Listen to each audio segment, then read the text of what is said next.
तो मूवी की शुरुआत होती है और ये साल 2038 होता है। एक आदमी दिखाया जाता है, जॉर्ज अल्मोरे। वो जापान के एक फ्यूचरिस्टिक इलाके में अकेले रहता है और इसे वो अपना घर मानता है।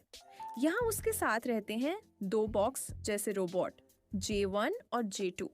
J1 है जो बोल नहीं सकती और J2 J1 से थोड़ी छोटे साइज की होती है, लेकिन एकदम इंसानों की तरह बोल सकती है। अब J3 की बात थोड़ी देर बाद करेंगे, J1 का। एक दिन J2 को अचानक एक सपना आता है जिसमें वो जॉर्ज के साथ कार में ड्राइव कर रही होती है। जॉर्ज हैरान हो जाता है और पूछता है, हम साथ में कहाँ जा रहे थे, क्या कर रहे थे?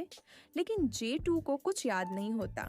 इस घर में एक बड़ा बॉक्स भी होता है जिसे जॉर्ज आर्काइव बोलता है और इस मूवी में आर्काइव का काम थोड़ा अलग है। आर्काइव से जॉर्ज को एक वीडियो कॉल आती है और दूसरी तरफ होती है उसकी वाइफ जूल्स। जॉर्ज उससे बात करता है जैसे कुछ अधूरी बातें हों, अपनी वाइफ के आखिरी लम्हों की। और उसी वक्त हमें जॉर्ज के चेहरे पर एक छोटा सा निशान भी दिखता है, शायद उसी हादसे की निशानी।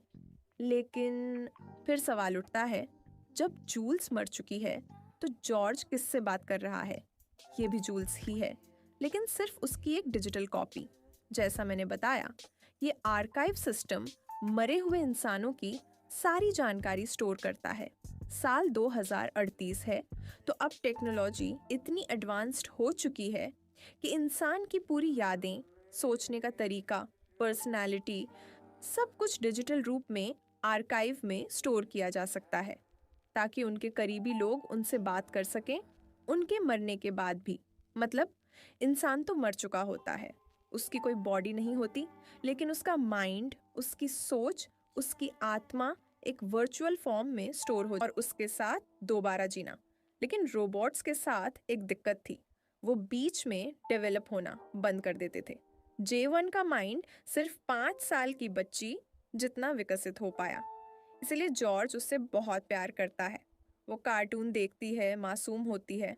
फिर बना J2 जो एक टीनेजर जैसी बन पाई, उसके अंदर इमोशंस भी आने लगे। और फिर आया J3। J3 पूरी तरह से अडल्ट माइंड तक डेवलप हो चुकी थी और अभी भी उसकी मेमोरी धीरे धीरे सिंकिंग हो रही थी। J3 को फ्रूट्स के टेस्ट तक पता लगने लगे थे और जॉर्ज की वाइफ की यादें भी उसे धीरे धीरे याद आने लगी थी। है, जॉर्ज इतना खर्चा कैसे चला रहा है? तो असल में जॉर्ज एक ऑर्गेनाइजेशन के लिए काम करता है। उसका काम ही रोबोट्स बनाना है, लेकिन वो अपनी बॉस से झूठ बोलता है। वीडियो कॉल पर सिर्फ J1 को दिखाता है, बाकियों को छुपा लेता है क्योंकि वो नहीं चाहता कि कोई J3 के बारे में जाने। ये उसका सबसे खास प्रोजेक्ट है, उसकी वाइफ को वापस लाने की कोशिश। लेकिन मैं बता दूं, इसकी बॉस, इसकी कंपनी या बाहर की दुनिया सब बेकार है, क्योंकि इस मूवी की एंडिंग सब कुछ बदल कर रख देती है। अब आते हैं असली प्रॉब्लम पर, J2 पर। J2 जो कि माइंड से टीनेजर होती है, उसमें इमोशंस होते हैं और उसे J3 से जलन होने लगती है। उसे लगता है कि जॉर्ज ने उसे बस बना दिया और अब उसे इग्नोर कर रहा है, क्योंकि जॉर्ज अब पूरा ध्यान J3 पर देने लगता है और J2 को वक्त नहीं दे पाता। और हाँ, J3 कहीं ज्यादा इंसानों जैसी होती है, J2 से भी ज्यादा। J2 एक बॉक्स जैसे रोबोट है और J3 एक इंसान जैसी रोबोट है। इसलिए J2 के अंदर धीरे धीरे जलन और अकेलापन पनपने लगता है। उसे ये बिल्कुल अच्छा नहीं लगता कि अब जॉर्ज उसे पहले जैसा प्यार और अहमियत नहीं देता और जॉर्ज अब J2 से छोटी छोटी बातों पर गुस्सा भी करने लगता है। जब आप ये मूवी देखेंगे तो आपको एक मशीन के अंदर भी इंसानी फीलिंग्स महसूस होंगी।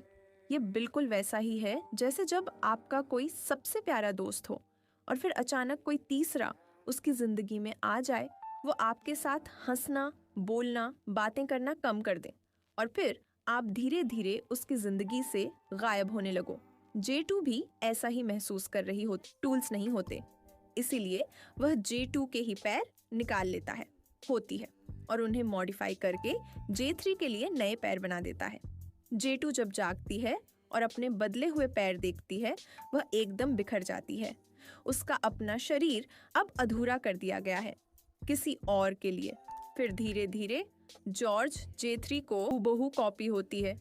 जब जॉर्ज जे3 को देखता है तो उसके चेहरे पर वो सॉफ्टनेस आ जाती है जो कभी अपनी बीवी को देखकर आती थी। और फिर वह जे3 के साथ डांस करता है, वही डांस जो कभी उसने अपनी पत्नी के साथ किया था। यह सब देखकर जेटू पूरी तरह टूट जाती है।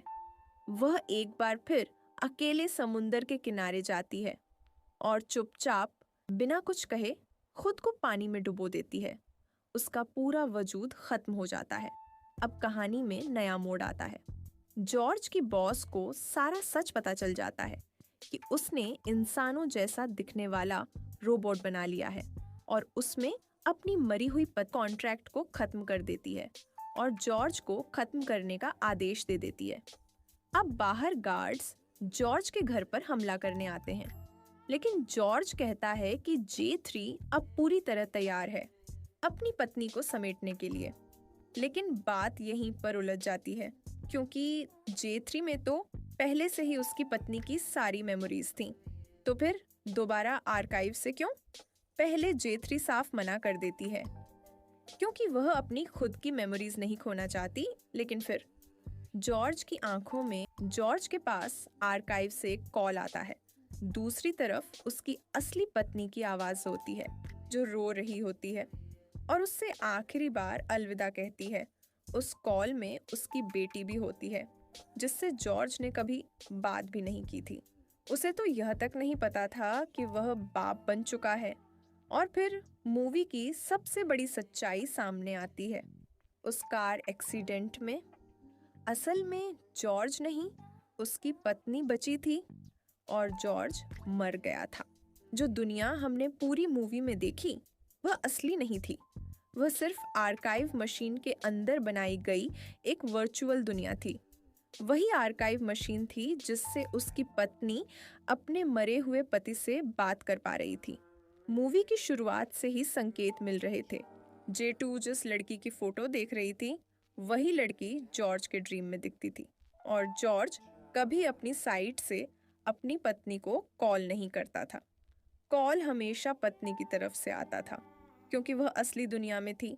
मूवी में बताया गया था हर आर्काइव की एक समाप्ति तिथि होती है और अब जॉर्ज की भी समाप्ति आ चुकी होती है और अब वह डिजिटल रूप में भी हमेशा के लिए खत्म हो जाता है। बहुत लोगों को यह एंडिंग इमोशनल लगी, लेकिन कुछ लोग इससे बिल्कुल भी संतुष्ट नहीं हुए। सबसे बुरा लगा जे2 के किरदार के साथ। इतनी जबरदस्त इमोशनल बिल्डअप और फिर पता चला कि वह असली ही नहीं थी। न जे1 न जे3, कोई भी असली नहीं था। मूवी तो बहुत दमदार थी, साइंस फिक्शन, इमोशन, सस्पेंस, लेकिन एंडिंग ने एक खालीपन छोड़ दिया। शायद अगर आपको ये कहानी पसंद आई हो तो एक प्यारा सा लाइक ज़रूर दीजिए।